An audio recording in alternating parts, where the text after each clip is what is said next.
Hey, in this video I'm going to be answering more of your GoPro questions and hopefully giving you a little more insight into your camera and the best way to use it, and hopefully upping your camera game in the process.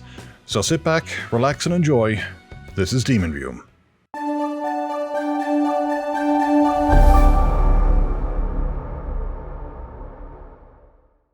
Hey there, welcome back to the channel. I do appreciate you tuning in, and in this video I'm answering some of your GoPro related questions that I've been asked. Now, it doesn't matter if you're a long-time user or a brand new GoPro owner, this is information which may prove useful to you and may even answer some of your questions that you're too afraid to ask. Because, you know, if you ask them, there's always the risk of a giant chainsaw-wielding clown who will find you and come for you. Or you'll just think you seem silly. It's one of those two things, I am sure. Now, before we get into it, I'm going to ask you to do something. Yes, you, because only you have the power to click those like and subscribe buttons. I make all of these videos, purchase all of the equipment, and do hours of testing and research so you don't have to. So all you have to do in return is click those like and subscribe buttons, which is free and doesn't cost you a penny to do so, by the way, and that helps me make these videos. It's that simple, it doesn't take you a minute to do so, so go ahead and click those like and subscribe buttons. Question number 1. Do I need to use a gimbal with my GoPro? Well, that depends on the GoPro model you have, your shooting conditions and your camera settings. Models prior to the GoPro Hero 5 don't have built-in stabilization, so it's recommended that if you're using a GoPro Hero 4 or earlier that yes, you do get a gimbal. With the Hero 5 and later, they have built-in stabilization, but many users think that with the Hero 7 onwards, you really don't need a gimbal as the built-in stabilization is so good. And to that I say, not so fast. If you're shooting in low light conditions or at nighttime, you're definitely going to need a gimbal. This is because in low light conditions, your GoPro is going to reduce its shutter speed to let in more light.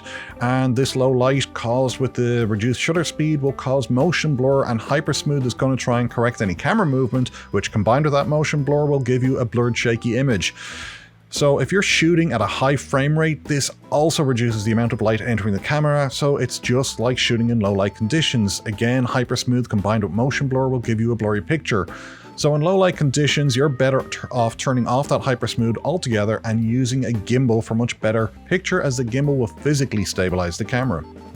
Question number 2. Can I enter or edit any preset names on my camera? No, for those of you who don't know, from the GoPro Hero 8 onwards, GoPro gave people the option of setting up custom presets under different names. However, these presets have fixed names which cannot be edited. I think there's a total of like 21 names to choose from on the Hero 11, and this includes names like air, motor, water, selfie, full frame, ultra slow motion, and so on. And you can change all of the settings under these names and save them. However, you cannot create your own preset names or customize the names that are already there.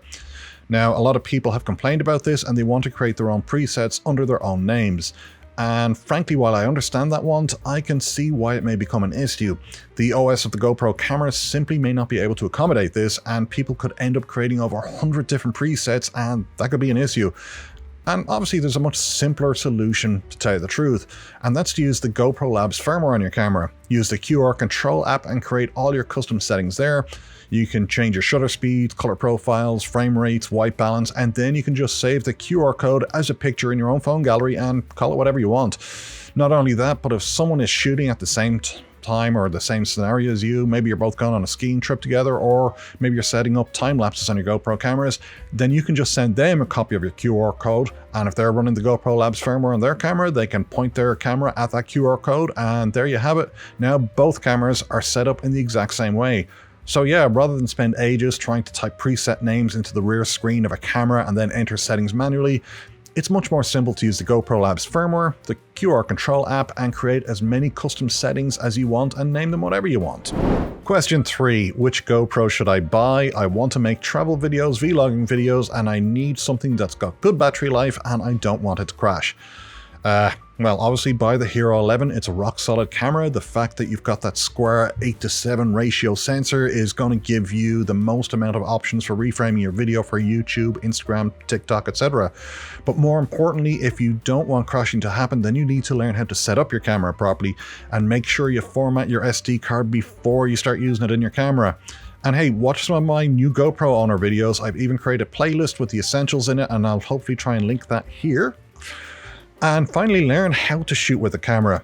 Shooting a small amount of videos that's got interesting bits in it is going to be far better than shooting hours upon hours of video that has the same amount of interesting bits in it. This not only saves a huge amount of space on your cards, but when you're traveling, it also speeds up your editing process immensely. So learn how to use your camera and learn how to shoot with it. They're the two most important things that will really matter when it comes to battery life. Question number 4. I can't get my external audio to work with my GoPro. I've bought a USB-C microphone, tried plugging it in, but it doesn't work. I also have a 3.5mm lavalier mic that works with my phone and a USB-C adapter, but when I plug that into my GoPro, it doesn't work either. What am I doing wrong? Well, this is an easy one. For one, the USB-C mic or a 3.5mm USB-C adapter is not going to work with your camera. There are only 2 ways to get external audio into your camera, and that is to use either the GoPro USB-C mic adapter, which I honestly don't recommend as it's over 6 years old at this point and wildly out of date, or use the GoPro Media Mod. The GoPro uses a proprietary audio connection technology, and it carries out an authentication check on devices that are plugged into the USB-C port, and therefore other devices are simply not going to work. Also to note that cameras have a microphone standard for connection, and that's a TRS microphone, which stands for tip ring sleeve. Smartphone mics use a TRRS connection, which is tip ring ring sleeve, and a TRRS microphone will not work with the GoPro Media Mod. So you'll need to make sure that if you buy a microphone, it's a camera microphone with a TRS connection in order for it to work with your microphone mod. Question number 5. When will GoPro update the max lens mod to support 4K on the Hero 11? Well, never. This one pops up a lot now and again, and people are buying the Hero 11 and Hero 11 Mini. They want the max lens mod to support higher resolution. The only problem is that it will never support higher resolution. The max lens mod was designed actually to add 360-degree horizontal lock to a 16:9 shaped sensor. To achieve this, you need to be able to fit 360-degree rotation into that sensor without clipping the edges of the sensor. And since the only way to do that is to crop into the sensor, the resulting crop was 2.7K maximum resolution. That's a physical process by the lens itself. Now, the Hero 11 may have a bigger, taller sensor, but it doesn't matter if GoPro released a sensor the size of the Empire State Building. The fact is, the max lens mod itself is what's cropping that down to 2.7K, and no firmware in the world is going to be able to change the laws of physics. So no, the max lens mod is not going to be able to support any resolution over 2.7K, and that's it. Question number 6. Why are some of my GoPro files corrupt? Some will play back on my MacBook just fine, others say they are unable to play, and yet I can play them back on my camera no problem. Well, I did a bit of digging on this one, and I found out the user had a brand new GoPro Hero 11. They were connecting their camera to their Mac and copying files across. Short video files were playing just fine, but longer video files were corrupt and wouldn't play. So, was that a problem with the GoPro? Well, actually no, it wasn't. It's no issue with the GoPro. The problem is with the Mac, specifically, I believe it's called, is it Image Finder or Image Capture? One of the others. I don't have a Mac, but I believe that's the name of the software. The issue is that software only supports file sizes up to 4.29 gigabytes in size, and the Hero 11 records files up to 12 gigabytes in size. So when you try to move a file that's larger than 4.29 gigabytes from the GoPro to your Mac, Image Capture tries to cut that file off at 4.29 gigabytes. So that corrupts the file and makes it unwatchable. So what you need to do is get an SD card reader, take the SD card out of your camera, put it in the reader and put that into your Mac, and then copy the file across to your Mac that way instead, and not use Image Capture to copy the file, otherwise you end up corrupting the file and it will not play. And finally, question number 7. I'm new to GoPro, I want to make some water skiing videos. What are the best settings I should use with my camera? Okay, this one comes up a lot, and it's just under kind of many different guises, if you will. People ask, what are the best settings for mountain biking? What are the best settings for hiking? What are the best settings I should use for whitewater rafting? And the key thing to focus on here is new to GoPro. If you're a brand new user, that means you probably don't have the extensive experience with camera settings, shutter speeds, ISO levels, when to use ND filters, white balance, and to be honest, that's a heck of a lot to learn for a brand new user. And to be honest, until you're more familiar with the camera, just leave it in auto mode. GoPro have many different beta testers, creative content makers, videographers, and years of experience making great cameras that offer great image quality. They really do want professional and amateur users alike to get stunning footage from the camera, which means they put all that experience and knowledge into making those settings on your camera. So if you really do want the best settings available, just leave it in auto for now. When you're kind of more used to your camera and you've got more experience, then you can start adjusting all the settings and doing that. And there you have it, 7 more GoPro questions answered for you.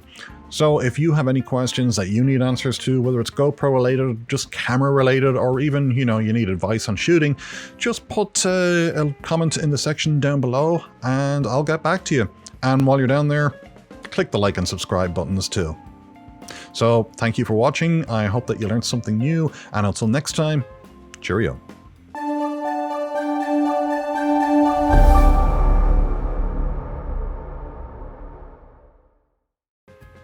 Oh, and just a reminder, make sure you check out the community tab on my YouTube channel. It's a great place to find updates, to interact with other users, answer polls that I put up about next videos. I mean, you can actually shape the way this channel goes. One user actually wants to know how they can use their cameras for ghost hunting, and you bet I am going to tackle that one just as soon as I can afford some decent spirits. So make sure you check out that community tab and make contact. Cheerio.